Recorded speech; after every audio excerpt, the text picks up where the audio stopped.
Ngasi tang kunmari January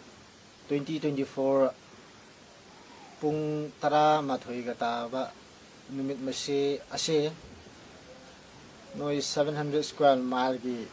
puwari da lay hora daw ba mikup ama nataga numit ama ni haina ay thamjage Mr. Korongan ba nangonda masi numit se ay saruk ani na ay nangonda message pijaninge masi numit sina nahapu athauba ni haibisi takpa nahapu masi numit sina nahapu athauba ni masi numit sina nahapu athauba ni haiba takpa tangkak nantriga numit tuni masi ay nangonda haijage aduga nahaki nagun se ay aduki matik thagaje haitare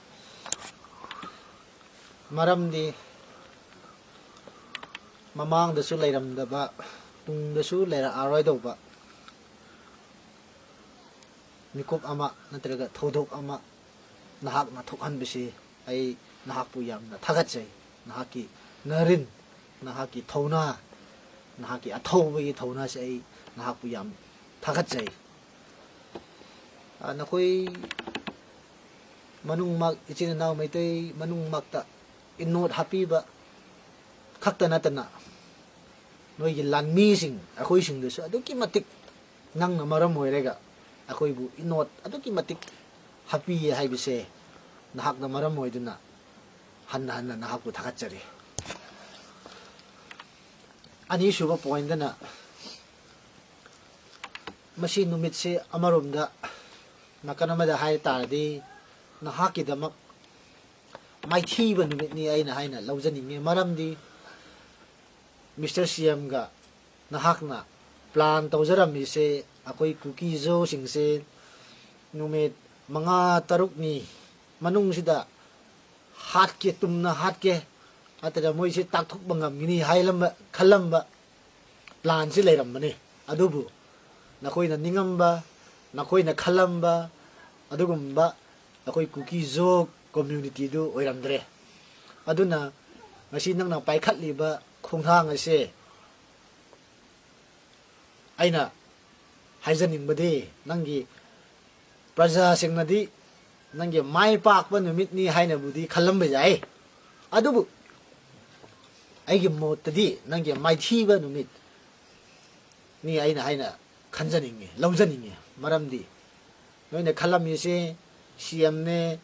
nang ne atai kana no ne khalami se akoi jo ku ki community sing se haptama manung sida atheng bada numit tarani si lawrga hat ke tumna hat ke takthok ke sini khalami sinoina adubu adugumba jo ku ki community sing du akoi oiramdre noina lesson amadi para amadi tamlamani phangye haine te khalle maramdi noina ningamdo pangthok mangamdrabanina aigi mottadi masigi numit se nahak nakhoina nogi lanmi akhoida koi lan ngamdre akoi submission tawre haina phongluk jaba namit ama oina ihakna laujai nahaki maithiba numit oitarasu nahakna paikhatchariba strategy natriga step ase ai nahakpu muka hanna thakatjaningi maramde masigi step natana atei panbai laitrabanina maithiba oitarasu lansi ngamge haibisi nahakna step amada maithi tarasu mathangi step si ikaizarasu masi se paikhatcharage MLA minister CM gi khuya khada ai lairaga moigi mateng nirege natraga center gi mateng nirise nirege na khallaga kari upay no ikai resu ikai na upay madi hotnage haina nahakna lokhatcharabnina masi noigi prajasing adi amaromda nahaki mai pakpa numit nahaki athauba utpa numit oina khanjaramgani adubu aihaki tarapdadi nahaki maithiba ni haina aina khanjai laujai aduga CM gi damaksu masi numitse ya kawroidoba na punsida kawroidoba numit ama oire maramdi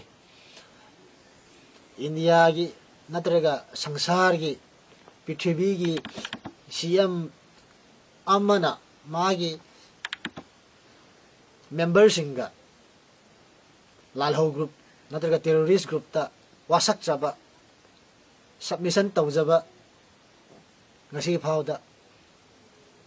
war gi history da khoi thengnadri adubu nahakna masigi numit sida nahakna tawjare aduna double engine sarkar government haibise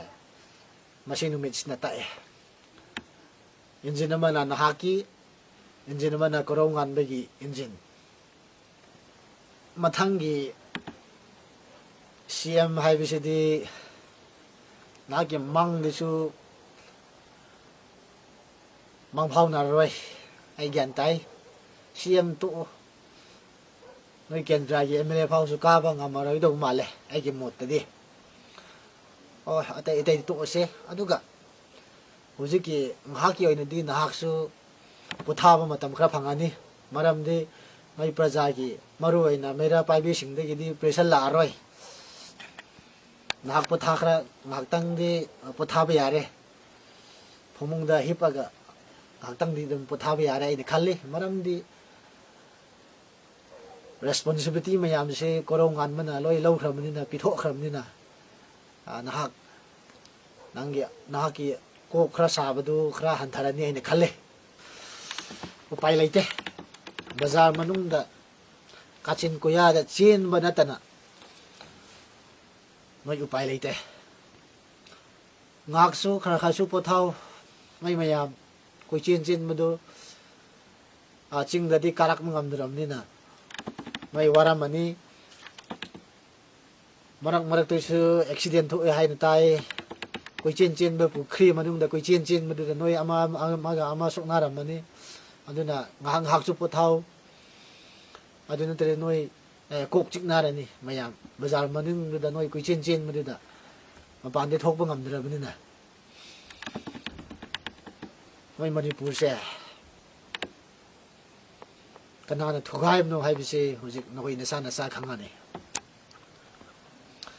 aduga Mr. Blow promote sing